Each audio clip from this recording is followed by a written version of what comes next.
ગુજરાત આહિર સેના દ્વારા 114 આહિર જવાનોની યાદમાં સોમનાથ ભાલકા ખાતે શૌર્ય દિવસની ઉજવણી કરવામાં આવી હતી, જે અંતર્ગત આહિર સમાજ વેરાવળથી સોમનાથ અને ભાલકા સુધી ભવ્ય બાઇક અને કાર રેલી સાથે મંદિરો પર ધ્વજારોહણ કર્યું હતું।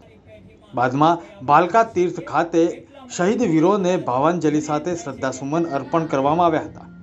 ભાલકા તીર્થ ખાતે આહિર સમુદાય દ્વારા રેડક્રોસ સોસાયટીના સહયોગ સાથે રક્તદાન પણ કરવામાં આવ્યું હતું। ગુજરાત આહિર સેના દ્વારા આયોજિત શૌર્ય દિવસની ઉજવણીના કાર્યક્રમને બિરદાવતા ગુજરાત આહિર સમાજના પ્રમુખ જવાહર ચાવડાએ જણાવ્યું કે આવા કાર્યો કરવાથી એક વિચાર સાથે સમાજ સંગઠિત થશે અને જો સમાજ સંગઠિત થશે તો આ લોકશાહી દેશમાં આપણે તાકાતથી જીવી શકીશું।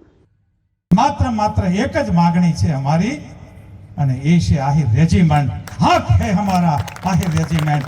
એટલા માટે કે દેશની સેવા કરવા માટે જે લોકો જાણીતા છે, જે રાષ્ટ્ર ભાવના માટે જાણીતા છે, જે શહીદ માટે કોઈ જાતિ હિન્દુસ્તાનમાં કોઈ રેજિમેન્ટ માંગતો હોય તો એ એક જ સમાજ હશે અને એ આહિર સમાજ।